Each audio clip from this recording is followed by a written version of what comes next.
विकास सिंह और आप देख रहे हैं तेजस भारत। महाराष्ट्र की राजनीति में एक बार फिर भूचाल आ गया है। जिस शिवसेना को कभी बाबा साहब ठाकरे की सबसे बड़ी ताकत माना जाता था, आज वही शिवसेना लगातार टूटती नजर आ रही है।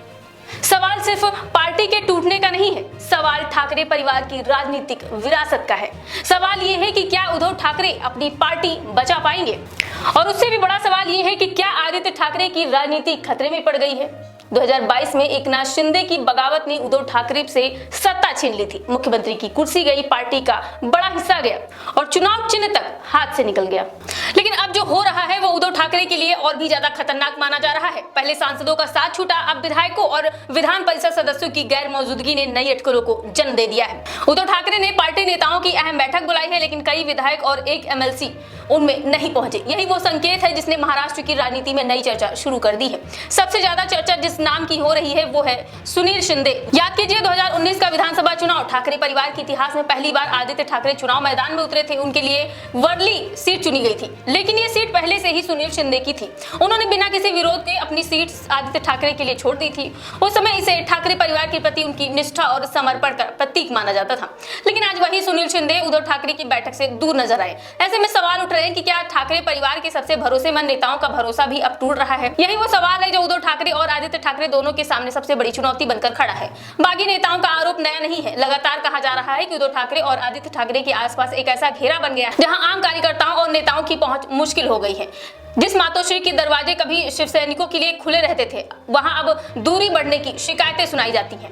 राजनीति में संगठन ही असली ताकत होती है, लेकिन जब संगठन के लोग ही एक दूसरे राजनीति में संगठन ही असली ताकत है, लेकिन जब संगठन के लोग ही एक एक करके साथ छोड़ने लगे तो खतरे की घंटी बजना तय है। एकनाथ शिंदे लगातार यही संकेत देने की कोशिश कर रहे हैं कि वही बाबा साहब ठाकरे की असली राजनीतिक विरासत के उत्तराधिकारी हैं।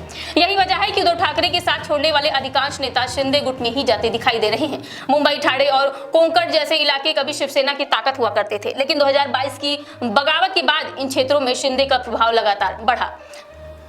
कई नगर सेवक, स्थानीय नेता और संगठन के प्रभावशाली चेहरे पहले ही पाला बदल चुके हैं। ऐसे में उद्धव ठाकरे के सामने सिर्फ विपक्ष से लड़ने की चुनौती नहीं, बल्कि अपने ही संगठन को बचाने की लड़ाई भी है। अब बात आदित्य ठाकरे की करते हैं। आदित्य ठाकरे को शिवसेना का भविष्य कहा जाता है, उन्हें युवा चेहरा माना जाता है। लेकिन अगर पार्टी के पुराने और वफादार नेता लगातार साथ छोड़ते रहे तो इसका सीधा असर उनकी राजनीतिक छवि पर पड़ेगा।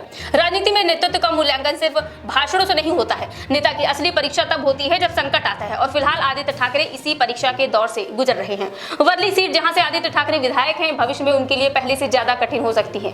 2024 में भी उन्हें घेरने की कोशिश हुई थी, लेकिन वे चुनाव जीत गए थे। मगर अब हालात बदल चुके हैं। अगर संगठन कमजोर हुआ तो आने वाले चुनाव में चुनौती और बड़ी हो सकती है।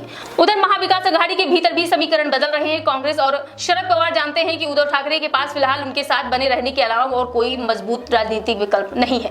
बीजेपी के साथ वापसी के रास्ते लगभग बंद नजर आ रहे हैं। ऐसे में गठबंधन की राजनीति में उद्धव ठाकरे की सौदेबाजी का ताकत भी कमजोर दिखाई देता है। यही कारण है कि आज का संकट सिर्फ कुछ नेताओं की नाराजगी का मामला नहीं है, ये ठाकरे ब्रांड की विश्वसनीयता और नेतृत्व क्षमता की सबसे बड़ी परीक्षा बन चुका है। बाबा साहब ठाकरे के दौर में शिवसेना में बगावत की कल्पना भी मुश्किल थी, लेकिन आज 4 साल के भीतर दो बड़ी टूट हो चुकी है। ये किसी भी राजनीतिक दल के लिए बेहद गंभीर संकेत है।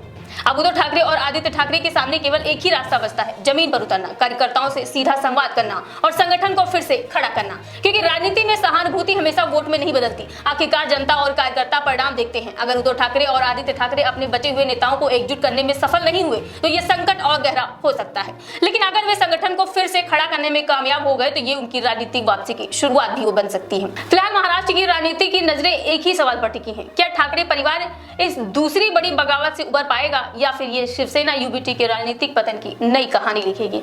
आपकी इस रिपोर्ट पर क्या राय है, हमें कमेंट बॉक्स में अपनी राय जरूर बताएं। धन्यवाद।